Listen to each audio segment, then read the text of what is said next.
दुनिया के हर कोने में भटकती आत्माओं के बारे में बहुत सी प्रसिद्ध कहानियां हैं। कई लोगों ने इन्हें महसूस किया है तो कई लोगों ने इन्हें खुद देखने का दावा भी किया है। भूत बनकर भटकती इन आत्माओं के अस्तित्व में कितनी सच्चाई है, इसके बारे में लोगों की अलग अलग राय है। फिलहाल भूतों का होना या न होना हमेशा से एक पहेली का विषय है। विज्ञान के इस युग में हमने उनके अस्तित्व को हमेशा नकारा है, लेकिन ऐसे भी कई लोग हैं जिन्होंने इस डर का अनुभव किया है। वास्तविकता यह है कि असल जीवन में भी ऐसी कई जगह है जहां भूत प्रेत को लेकर बात होती रही है। ऐसी जगह तो सैकड़ों हैं, परंतु आज हम आपको दुनिया की 3 ऐसी जगहों के बारे में बताएंगे जिसे सुनकर आपके रोंगटे खड़े हो जाएंगे। तो अगर आपको ऐसी ही भूत प्रेत से रिलेटेड वीडियोस देखना पसंद है तो आप इस चैनल को सब्सक्राइब कर सकते हैं, क्योंकि इस चैनल पर आपको ऐसे ही मिस्टीरियस और हॉरर वीडियोस देखने को मिलती रहती है। एंड वीडियो पसंद आए तभी इसे लाइक करना। तो चलिए वीडियो को स्टार्ट करते हैं। Let's start this video. Monte Cristo, Australia.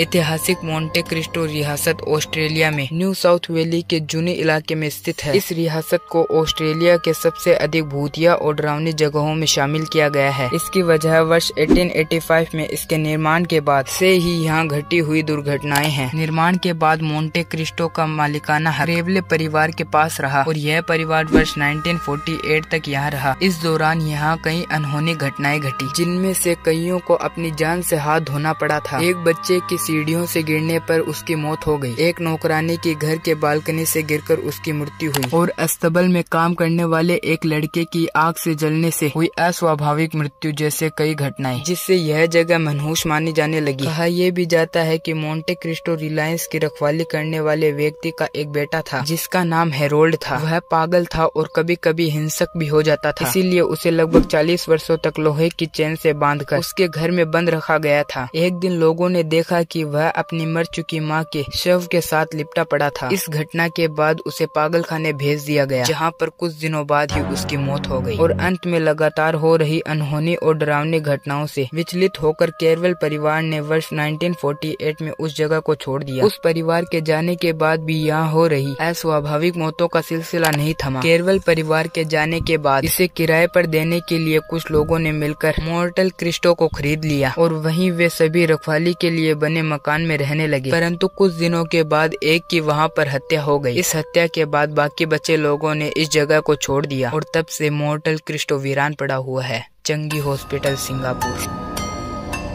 Singapore में नॉर्थन रोड के किनारे बसे चंगी गांव में वर्ष 1913 में एक अस्पताल का निर्माण कराया गया था। गांव के नाम पर इस अस्पताल का नाम चंगी अस्पताल रखाया गया था। शुरू के कई वर्षों तक यह अस्पताल आम अस्पतालों की तरह कार्यरत रहा, परंतु दूसरे विश्व युद्ध के दौरान इस इलाके पर जापान का कब्जा होने के बाद इसे मिलिट्री अस्पताल में तब्दील कर दिया गया। हाईवे के किनारे होने के कारण यहाँ युद्धों के घायल सैनिकों को लाना सुविधाजनक था। तब युद्ध के दौरान हजारों की संख्या में घायल जापानी सैनिकों को यहाँ लाया जाने लगा। हालांकि डॉक्टर, नर्सों और अन्य सुविधाओं की कमी के चलते गंभीर रूप से घायल अधिकांश सैनिकों की मौत होने लगी और दिन प्रतिदिन यहाँ मौतों में इजाफा होने लगा। भारी संख्या में हो रही मौतों से अस्पताल की व्यवस्था चरमरा गई और अस्पताल एक भयानक बीमारी की चपेट में आ गया। अब अस्पताल में फैले इस बीमारी का शिकार सैनिकों के साथ साथ डॉक्टर, नर्स और अन्य कर्मचारी भी होने लगे। फिर क्या था, अस्पताल भटकती आत्माओं का अड्डा बन गया। विश्व युद्ध की समाप्ति होते होते यह अस्पताल भी वीरान होने लगा और अस्पताल के लोग वहां जाने से कतराने लगे। अंत में अस्पताल खंडर में तब्दील हो गया। अस्पताल के लोग कहते हैं कि उस समय से लेकर आज तक उन सैनिकों, डॉक्टर, नर्सों और अस्पताल के अन्य कर्मचारियों की भटकती आत्माओं को खंडर बन चुके अस्पताल परिसर में साफ महसूस किया जा सकता है। जब तक अस्पताल कार्यरत था उस दौरान होने वाली अनहोनी की कहानियों की चर्चा आज भी वहाँ होती है। अस्पताल के खंडर में आज भी वृद्ध व्यक्ति, नर्सों, चौकीदारों, डॉक्टर, सैनिक आदि को देखने का दावा किया जाता है।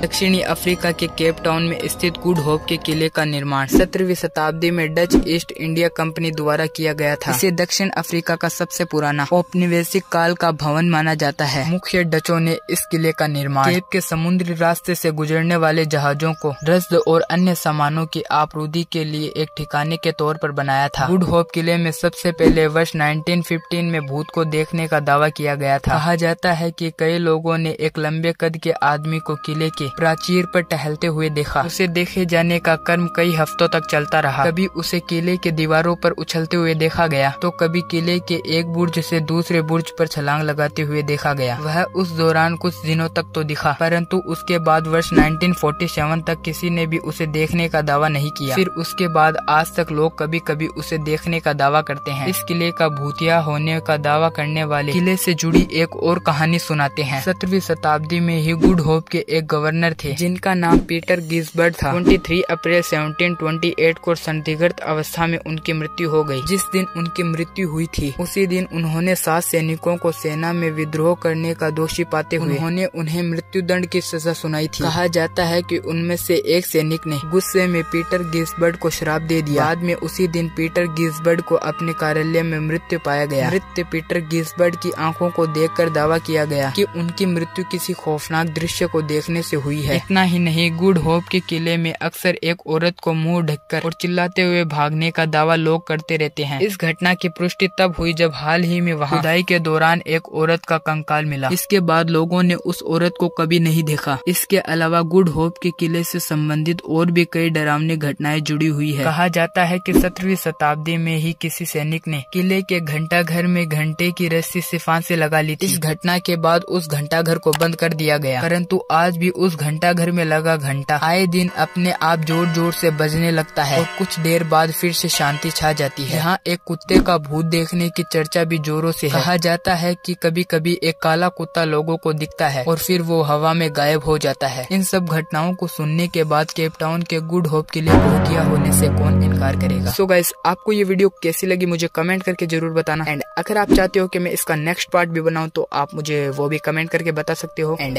अगर वीडियो पसंद आई है तो प्लीज यार इसको एक लाइक कर देना और चैनल पर नए हो तो चैनल को भी सब्सक्राइब कर देना और उसके बगल में जो बेल आइकॉन है उसको भी ऑल पर कर सेलेक्ट कर लेना कि अगर इसका नेक्स्ट पार्ट बनाना है तो उसकी नोटिफिकेशन आप तक सबसे पहले पहुंच सके। सो या गाइस, आज की वीडियो के लिए बस इतना ही। मैं मिलता हूँ आपको नेक्स्ट वीडियो में, तब तक के लिए bye bye and take care.